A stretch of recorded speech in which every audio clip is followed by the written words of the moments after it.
Hello दोस्तों, welcome to valuable study. तो friend, मैं हूं आपका दोस्त राज मालवी। स्वागत करता हूं आपके अपना चैनल वैल्यूएबल स्टडी में।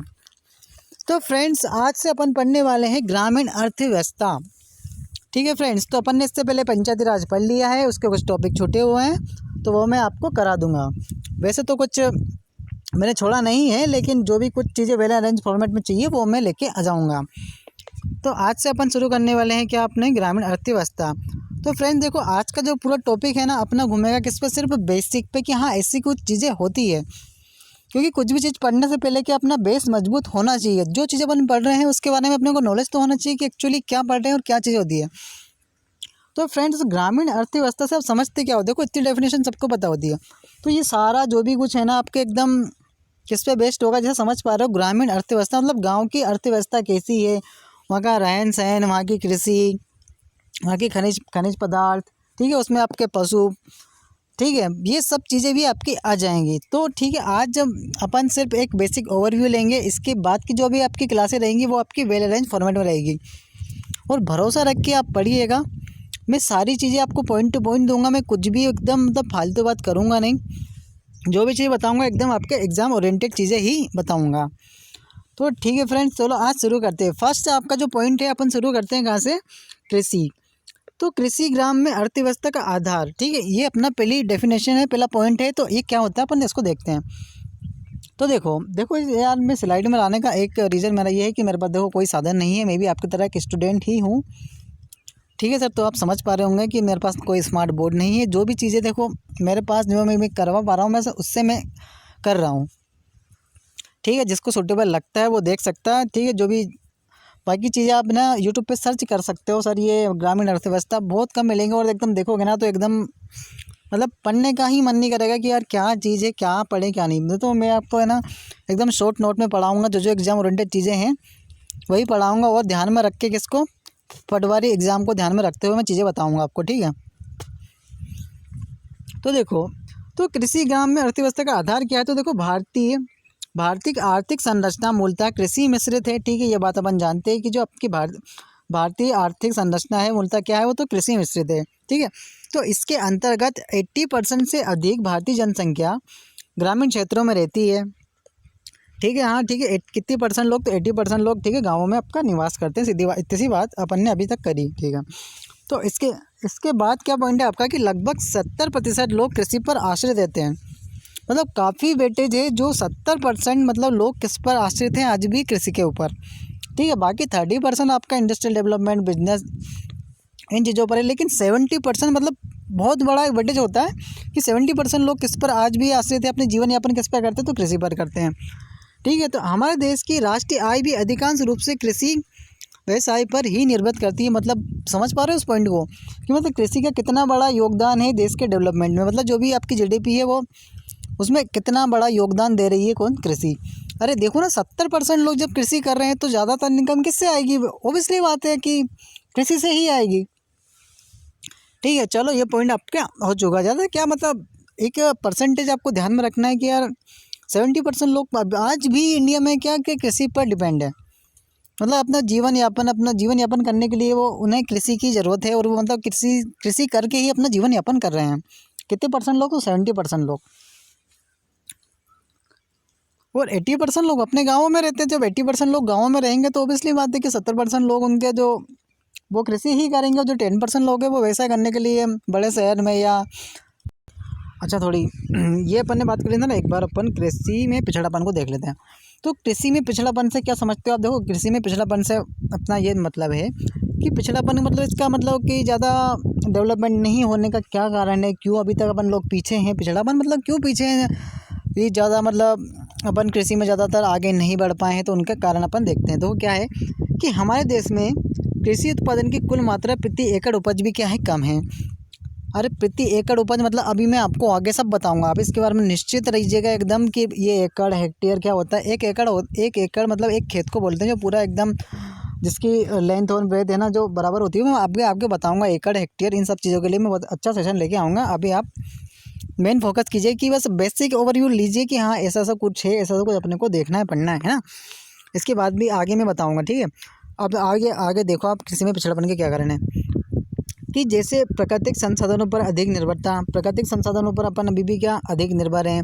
ग्रामवासियों के अंधविश्वास, रूढ़िवादिता इत्यादि। इसके अतिरिक्त खेतों का क्या छोटा आकार, क्या बहुत जगह खेतों का आकार क्या है छोटा छोटा है, मतलब बड़े बड़े खेत मतलब जो उन्हीं इतने बड़े खेत नहीं है, खेतों का आकार क्या छोटा है और क्या वो दूर दूर तक फैले हुए हैं। दूर दूर तक मतलब कि एकदम छोटे छोटे खिंचे हुए हैं, लंबे लंबे इस टाइप से है ना, उनका फैला होना। उत्तम खाद बीज की कमी, ठीक है। सिंचाई के अविकसित संसाधन, सिंचाई के ज़्यादातर संसाधन नहीं है। बहुत जगह क्या नलकूप और नहर बना करके जा रही है, लेकिन बहुत जगह पर्याप्त मात्रा में क्या उसको सिंचाई नहीं मिल पाती। अब जहाँ पर यार आप बोलोगे कि यार हमारे तो अच्छी है, तो भैया आपके पास वहाँ पे नदी लगी होगी या पर नहर लगी होगी, ठीक है, तो आप लोग कर पा रहे होंगे। ऐसे बहुत जगह तो नहीं है, तो वो लोग क्या नहीं कर पाते हैं, कुएँ और नलकूपों के माध्यम से कर पाते हैं, तो उसमें क्या नहीं हो पाती है, ठीक है। तो सिंचाई भी मतलब कुल मिला के सिंचाई की जितनी आवश्यकता होती है उतनी पूर्ति नहीं हो पाती है ना। उसके बाद में क्या है, देखो खाद बीज फर्टिलाइज़र की भी कमी है ना। इसके बाद में प्राचीन तकनीक, जो प्राचीन तकनीकी जो पहले से चली आ रही ना, उसे भी आज भी फॉलो किया जा रहा है कि नहीं यार ऐसे किया करते थे, ऐसे करो। अब आप आगे जाके आप पढ़ोगे भैया, पर्वतीय क्षेत्रों में ढलान वाली कृषि की जाती है। उसके बाद में आपकी बहुत सारी कृषि का टाइप है, झूम कृषि, ये कृषि, वो किस देश में किस कृषि को क्या नाम है। तो ये सब चीज़ें भी अपन आगे जाके देखने वाले हैं, मतलब पढ़ेंगे इन सब चीज़ों को भी। तो कृषि के भी बहुत सारे टाइप हैं, तब आपको समझ में आएगा कि हाँ ऐसा ऐसा कुछ भी है। चलो इसके बाद नेक्स्ट अपन बात करते हैं कि अर्धविकसित अर्थव्यवस्था। अब अर्थव्यवस्था बोलो यार, अब इससे इसका क्या लेना देना। अरे भैया कुछ तो लेना देना होगा, तभी तो लेके आया हूँ, है ना। जब पहले मैंने आपको बताया कि भैया 70% लोग कृषि करते हैं और 80% लोग गाँवों में निवास करते हैं, तो जो 70% लोग करते होंगे, तो भैया अर्थव्यवस्था मतलब क्या, अर्थव्यवस्था बात आई मतलब पैसे पे बात हो रही है।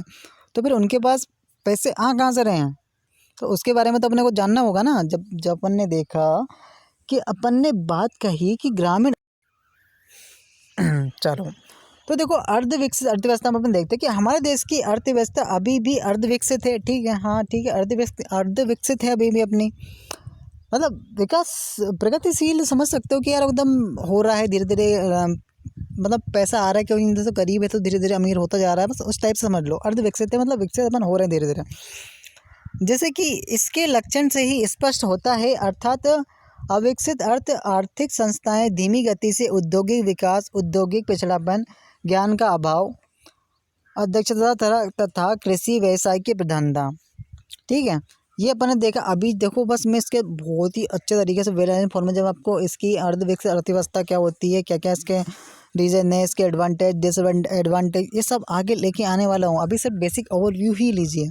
कोई इसमें अगर ये सोच रहा हो कि यार क्या है ये सब चीज़ें, इतना थोड़ी पूछता है, ये थोड़ी आता है, तो मैं भी बोल रहा हूँ भैया नहीं आता है, लेकिन अभी देख रहे हैं ना कि हाँ कुछ बस बेस तैयार कर रहे हैं अपन कि हाँ यार ऐसी कुछ चीज़ें हैं, हमें इनको देखना है, पढ़ना है इनके बारे में, ठीक है। ये चीज़ें अपने को समझ में आएगी। जैसे मैथ में आप लोग करते हो यार, थोड़ा पहले बेसिक सीखते हो, उसके बाद जब एडवांस लेवल अच्छे क्वेश्चन आते हैं तो आप लोग उनको ईजी करते हो, क्योंकि आपको बेसिक पता होता है, तो बाद में इन चीज़ों को समझने में क्या दिक्कत नहीं आएगी। अब देखो मिश्रित अर्थव्यवस्था, तो देखो अपने जो भारत की है ना अर्थव्यवस्था कैसी मिश्रित है, पहली बात तो, ठीक है। ये तो क्वेश्चन बनते हैं देखो एग्जाम में कि भारत की अर्थव्यवस्था कैसी है, तो मिश्रित है ना। अब देखो मिश्रित अर्थव्यवस्था में देखो कि हमारे देश की अर्थव्यवस्था ना तो पूरी तरीके से राज्य आधारित है और ना ही व्यक्तिगत अथवा निजी स्तर पर विकसित हुई है। पंचवर्षीय योजनाओं के माध्यम से जो विकसित कार्य चल भी रहा है, वहाँ कुछ तो सार्वजनिक क्षेत्र में है और कुछ व्यक्तिगत निजी क्षेत्र में किया जा रहा है। कुछ व्यक्तिगत क्षेत्र मतलब कोई अपना कर रहा है, तो कोई सेमी गवर्नमेंट समझते हो, आधा आधा गवर्नमेंट आधा प्राइवेट, ठीक है, उस टाइप का है, किया जा रहा है, जिसमें विनियोग भी अलग अलग होता है। तो विनियोग भी भैया अलग अलग होगा, आप सबका निवेश मतलब वो विनियोग है मेरा, मतलब समझ सकते हो, बंटवारा भी यार अभी आप ही करोगे पार्टनरशिप में, क्या आधा तेरा आधा मेरा, तो उस टाइप से है, ठीक है, अलग अलग है। यहाँ मिश्रित अर्थव्यवस्था समाजवादी दृष्टिकोण की परिचालक है और इन दो पृथक क्षेत्रों के होने से ग्रामीण अर्थव्यवस्था अधिक तेजी से नहीं पनप पा रही है। मतलब नहीं क्यों मतलब नहीं पनपने का कारण ये है कि अगर आप ही कोई व्यवसाय स्टार्ट करते हो, अगर 2 लोगों के बीच में या 3 लोगों के बीच में आपकी पार्टनरशिप है, तो यार आपको क्या पैसा डिस्ट्रीब्यूट होकर मिलेगा, मतलब बट बुटा के मिलेगा। किसे 100 रुपये हुए हैं, मान लो 90 रुपये हो, अब 3 जने हो, तो यार 30-30 रुपये आएंगे आपके हिस्से में। अब 30 रुपये क्या दिखेंगे नहीं। अगर 90 रुपये ही एक जने के पास, एक व्यक्ति के पास आए, तो उसको 90 रुपये ज़्यादा लगेंगे। हाँ 90 रुपये मेरे पास है, तो उसके कारण क्या ये पनप नहीं पाई है, मतलब आगे नहीं बढ़ पाई है। चलो नेक्स्ट पॉइंट की बात करते हैं। अब नेक्स्ट पॉइंट है आपका कि आर्थिक प्रगति असंतोषजनक। असंतोषजनक से क्या समझते हो? मतलब कि नहीं हो पाना यार, मतलब आपने कुछ सोचा यार कि ऐसा कुछ हो जाए, लेकिन वो नहीं हो पाया, तो उससे क्या आपके लिए मन में सैडनेस बनी, मतलब वो उसी टाइप की आपकी असंतोषजनक। सुन दो ना, असंतोषजनक खबर, बस उस टाइप से असंतोषजनक का मतलब है। अब देखो असंतोषजनक में क्या कि आर्थिक प्रगति असंतोषजनक क्यों है, कि देखो भारतीय ग्रामों में आर्थिक प्रगति को इसलिए असंतोषजनक कहा गया है क्योंकि यहाँ सामाजिक विकास अधिक है। क्या क्यों कहा गया है? क्योंकि यहाँ क्या है, सामाजिक जो विकास है ना वो अधिक है, और धनी और निर्धन के बीच में गहरी खाई है। धनी और निर्धन के बीच में गहरी खाई से मतलब, अरे जमीन आसमान का फ़र्क समझ सकते हो कि भैया अमीर तो अमीर होता जा रहा है, गरीब तो गरीब ही रहता जा रहा है, बस उस टाइप से है ना। इस प्रगति के दृष्टिकोण से हमारा ग्रामीण जीवन बहुत गंभीर रूप से क्या प्रभावित हुआ है।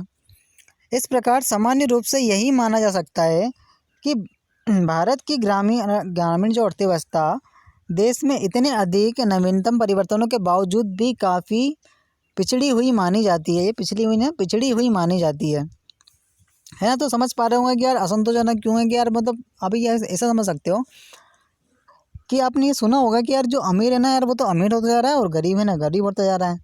सुना होगा ना, बस उस टाइप से है ये, कि मतलब अमीर के पास तो पैसा पैसा आता जा रहा है और गरीब के पास पैसा आ ही नहीं रहा है। अब जो खेती किसान है वो करने वाले किसान है बेचारा, क्या अपना देखो खेती किसानी करता है, जो अनाज आता है वो उसकी कम कीमत में बेच देता है। उसके पास क्या उतने ही पैसे जुटा पाता है कि यार बस वो उसका राशन पानी ले सके, है ना, बस उस टाइप से है ये। अब देखो कृषि एक मुख्य व्यवसाय है। अब कृषि एक मुख्य व्यवसाय क्या है इसमें देखते हैं कि हम सभी जानते हैं कि भारतीय जनसंख्या के केवल 7 नहीं है, केवल 5% से अधिक से भी अधिक व्यक्ति कृषि व्यवसाय पर आश्रित है। ठीक है, अपने देख लिया यार कि पहले ही देख चुके हैं अपन कि 80% लोग अपने भैया खेती किसानी करते हैं और 70% लोग गाँव में निवास करते हैं, तो उसका परसेंटेज तो ज़्यादा ही है। ठीक है, व्यवसाय पर आश्रित है। कृषि ही उनके जीवन निर्वाह तथा आय का मुख्य स्रोत है। बिल्कुल है, जब ऐसे आपका 70% लोग कृषि कर रहे हैं तो भैया वो उसी के ऊपर डिपेंड है। यदि फसल अच्छी होती है तो उनका ग्रामीण समाज अच्छा होता है। अगर फसल अच्छी होगी तो यार पैसा आएगा उनके पास में, और पैसा आएगा तो पैसा, अरे आप ही लोग अगर कोई जॉब कर रहे हो, आपके पास हर महीने जो सैलरी मिलती है, तो क्या सोचते हो यार जब सैलरी मिलेगी तो ये चीज़ लूँगा, सैलरी मिलेगी तो ऐसा करूँगा, करते हो कि नहीं करते हो? अब देखो जो किसान होता है यार वो क्या सोचता है, अगर अच्छी फसल होती है क्या सोचता है यार कि खेतों में प्लाव करवा लो, अब प्लाव करवा लो, रोटर चल रहा है, रोटर क्या यार वो ज़मीन को जो फोड़ता है एकदम प्लेन कर देता है ज़मीन को, वो चलवा लो। अब ये क्या है, देखो बिना पैसे के चलते नहीं है, महंगी महंगी मशीनें हैं तो घंटे से चलते हैं। अभी जो रिसेंटली देख रहा होगा जो करवा रहा होगा 1200 रुपये घंटा चलता है रोटर का। किसी के यहाँ 1400 चल रहा होगा, किसी के यहाँ 1500 चल रहा होगा, सबके जगह अलग अलग रेट जो होता है, लेकिन एवरेज तो ये 1200 रुपये चलती ही है। तो उस टाइप से क्या अच्छा पैसा आएगा तो वो उसके मतलब खेती किसानी में अच्छा करेगा यार। कहीं कहीं किसी के खेत ऐसे होते हैं कि ढलान वाले होते हैं कि यार ढलान नहीं है भैया, पानी बारिश के टाइम जब आपकी खरीफ की फसलें बोई जाती है तो पानी बढ़ जाता है तो उसके कारण सड़ जाती है। मतलब बहुत सारे कारण होते हैं कि यार उनको सोचता है कि यार मैं गारा डला लूँ, मुरम बोलते हैं इसको गाँव में, कि वो डलवा लूँ, खेत बराबर कर लूँ, पिलअप करवा लूँ, या थोड़ा ज़्यादा फर्टिलाइज़र वो डालूंगा, अच्छा उर्वरक लेके आऊँगा, अच्छा बीज लेके आऊँगा, तो उस टाइप से वो सोचता है। और बाकी उसके दैनिक जो जो भी उसके क्रियाकलाप के लिए उसे ज़रूरत होती है तो वो चीज़ भी संसाधन जुटा पाता है ना। तो वो बात अपन ने कर ली। ठीक है, इसके बाद क्या कि आजकल सरकारी या सार्वजनिक क्षेत्र में कृषि पर अधिक बल दिया जा रहा है। ठीक है, किस पर बल दिया जा रहा है, तो भैया सरकारी या सार्वजनिक क्षेत्र में कृषि पर अधिक बल दिया जा रहा है।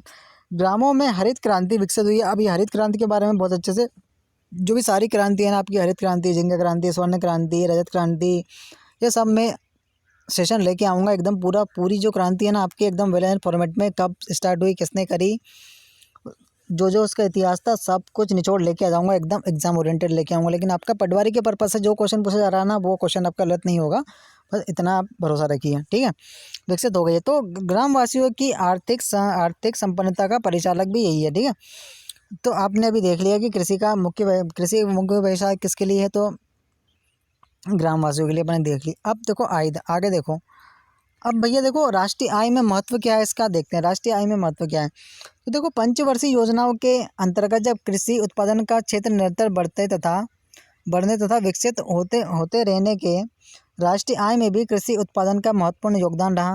अब भैया अपन ने पहले ही बात करी, कृषि का महत्वपूर्ण योगदान है ही। क्यों है? क्योंकि 70% लोग कर रहे हैं। वो तो सोच सकते हो क्या, मतलब कॉमन सेंस की बात है यार, जब इतने सारे लोग कृषि पर आश्रित हैं 70% लोग, तो फिर बिल्कुल होगा ना, है कि नहीं। और ये पंचवर्षीय योजनाएं भी मैं लेके आऊँगा, और मध्य प्रदेश के लिए एक स्पेशल पंचवर्षीय योजना लेके आऊँगा आपके लिए, ठीक है। एक पॉइंट में तो अपन करेंगे जो भी आपकी 12 पंचवर्षीय योजनाएं थी, ठीक है, वो उनको कवर कर लेंगे अपन, वो भी जानना अपने अपने लिए ज़रूरी है, ठीक है। और उसके बाद में स्पेशली मध्य प्रदेश के लिए, जो मध्य प्रदेश के लिए पंचवर्षीय योजना है ना, पूरे 12 प्लान में आपके लिए, जो जिस 12 प्लानों में मध्य प्रदेश में जो इवेंट हुए, जो योजनाएं चालू करी गई, जैसे आपका मनरेगा आ गया, नाबार्ड की स्थापना करी आपकी जो बैंक है, ठीक है, कितना रूरल डेवलपमेंट हुआ, कृषि पे कितनी किस योजना में कितनी दर रखी, कितना वो सब अपन आगे लेके आएंगे, ठीक है। डोंट वरी, मैंने इसलिए तो पहले कहा कि आप 20 से आप बेसिक ओवरव्यू लीजिए, आगे चल के बहुत अच्छे से आपको सारी चीज़ें देने वाला हूँ, ठीक है। आपने देख लिया अपन यहाँ तक, ठीक है। अब इसके बाद कि हमारी राष्ट्रीय आय में लगभग 48% भाग कृषि के द्वारा ही होता है, ठीक है। 48% भाग क्या कृषि उत्पादन के द्वारा ही होता है, जिसमें ग्राम निवासियों का रहन सहन भी कुछ मतलब कुछ हद तक सुधरा है इससे।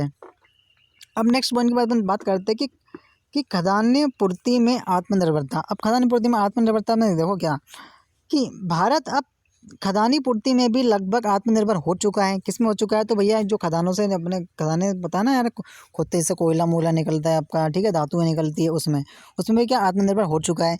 यदि किसी वर्ष में विश्व कप नहीं होगा, किसी वर्ष में सूखा, बाढ़ इत्यादि से उपजे अधिक, जो मतलब बाढ़ आती है तो उससे क्या कभी कभी मतलब उनको प्रभावित कर देती है, यार बिल्कुल हो गया यार, बाढ़ होगी, बाढ़ आ जाएगी कहीं, तो यार देखो बहुत नुकसान होता है, गाँव में भी होता है, तो फसल को तो डेफिनेटली होगा, ठीक है। पूरे गाँव का गाँव तबाह हो जाता है, बाढ़ आती है तो, ठीक है, समझ पा रहे होंगे आप।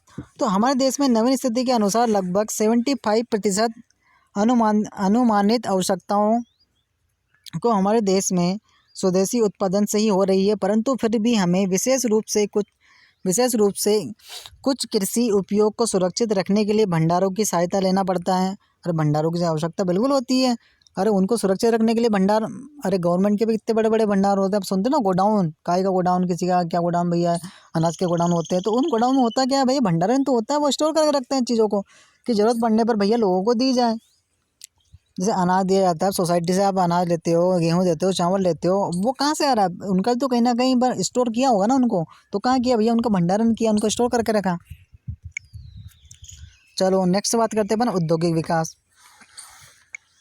अब देखो औद्योगिक विकास में क्या, कि देखो कृषि व्यवसाय पर अनेक कुटीर उद्योग निर्भर होते हैं। उदाहरण, खाली समय में चटाई बनाना, ठीक है, जो खाली समय होता है क्या, चटाई बनाना, बुनना, सूट काटना, कपड़ा काटना, सूट नहीं होगा, सूत होगा, सूट नहीं समझना, सूत है, सूत, ठीक है, रेशम सूत समझ रहे हो, वो है सूत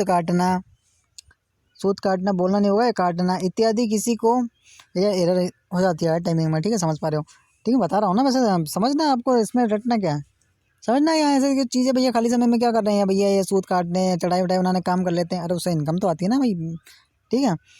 बड़ हाँ ठीक है, तो विशेष महत्व बड़े पैमाने के उद्योग भी कच्चे माल की पूर्ति के लिए होता है। कच्चा माल पर्याप्त मात्रा में उपलब्ध होना भी कृषि पर ही निर्भर होता है। भैया कच्चा माल आएगा कहाँ से, कृषि से आएगा, ठीक है।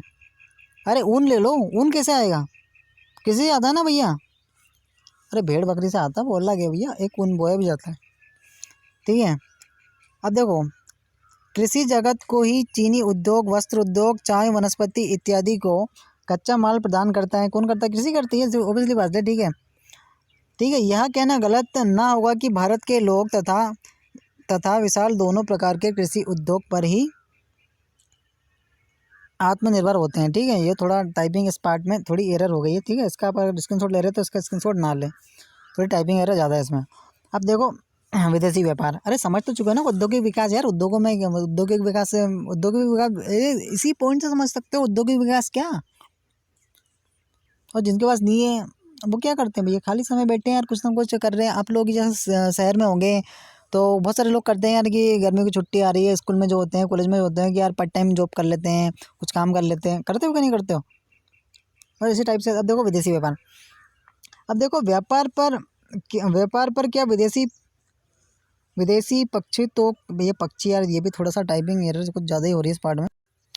चलो कोई नहीं, इस पॉइंट को आप हटाओ, इसमें एरर ज़्यादा है। यहाँ से देखो प्रथम योजना मतलब ये पंचवर्षीय योजना में जो होता है ना उसके बारे में।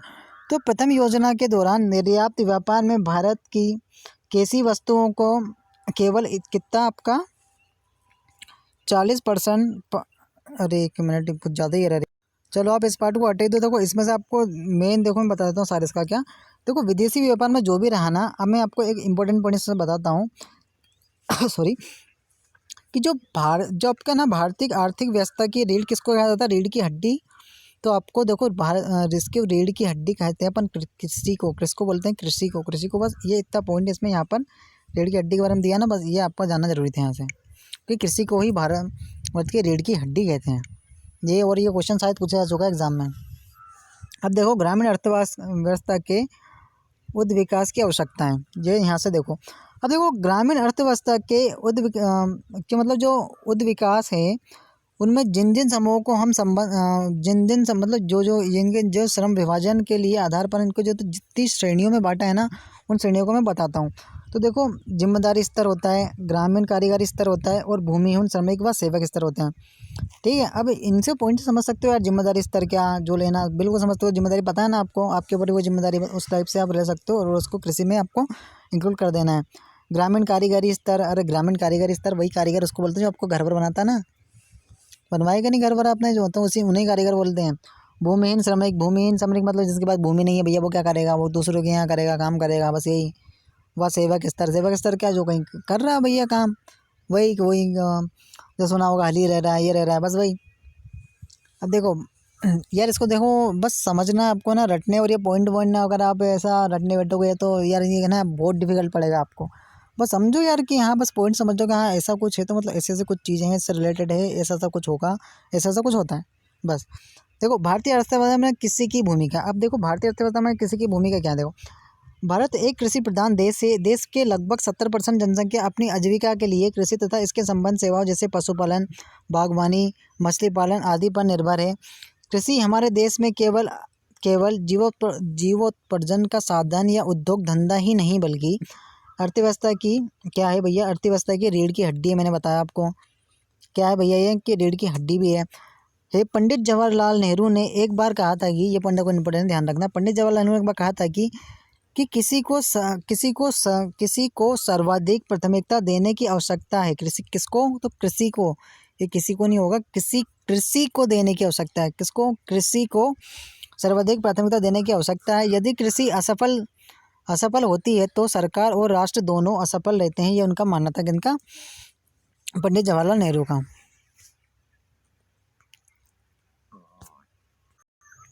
चलो आज की अपनी ये अंतिम लास्ट स्लाइड है, आज की में थोड़ी टाइपिंग एरर रही, उसके लिए मैं माफ़ी चाहूँगा। ठीक है, नेक्स्ट लेक्चर में मैं थोड़ा ध्यान रखूँगा टाइपिंग का। चलो नेक्स्ट पॉइंट है कि राष्ट्रीय आय का महत्वपूर्ण स्रोत। राष्ट्रीय आय का महत्वपूर्ण स्रोत क्या, देखो तो कृषि राष्ट्रीय आय का महत्वपूर्ण स्रोत है। सन 1994 से 95 में देश की राष्ट्रीय आय इस क्षेत्र का लगभग कितना, तो 31.3% थी। ठीक है, यह प्रतिशत निरंतर घटता जा रहा था। ठीक है, 1950 से 51 में देश की राष्ट्रीय आय में कृषि का लगभग कितना भाग था, तो 56.5% था। ठीक है, ये थोड़ा डाटा आपको ध्यान में रखना है किसका, कि राष्ट्रीय आय में महत्वपूर्ण स्रोत सन 1994 से 1995 में कितना था, तो 31.3% रहा। और उसके बाद क्या हुआ कि ये घटता रहा, निरंतर घटता गया। उसके बाद 1950 से 51 में क्या हो गया, राष्ट्रीय आय का लगभग कितना भाग बचा, तो इसका 56.5% नहीं रहा। ठीक है, नेक्स्ट देखो उद्योगों के लिए कच्चे पदार्थों की पूर्ति का साधन। अब देखो इससे उद्योगों के लिए कच्चे माल की पूर्ति का एक मुख्य स्रोत है। ठीक है, कौन, कृषि। तो इसे उद्योगों में प्रमुख है सूती वस्त्र उद्योग, जूट चीनी उद्योग, चाय कागज़ एवं रेशम रबड़ उद्योग आदि। अब देखो इसके बाद की जो चीज़ें आएगी ना, वो आपकी वेल अरेंज फॉर्मेट में रहेगी। जो भी चीज़ मैं टॉपिक लेके आऊँगा वो एकदम सीक्वेंस, और उसके बाद पूरा एग्जाम ओरिएंटेड ही रहने वाला है। ठीक है, तो होप सो अगर आपको क्लास अच्छे लगे तो चैनल को सब्सक्राइब जरूर करें, और अगर पसंद आए तो लाइक ज़रूर करें। इसके बाद यकीन मानिए बहुत अच्छी चीज़ मैं लेके आऊँगा, और एकदम एग्जाम ओरिएंटेड लेके आऊँगा। ठीक है, तो मिलते हैं नेक्स्ट वीडियो में नेक्स्ट टॉपिक के साथ।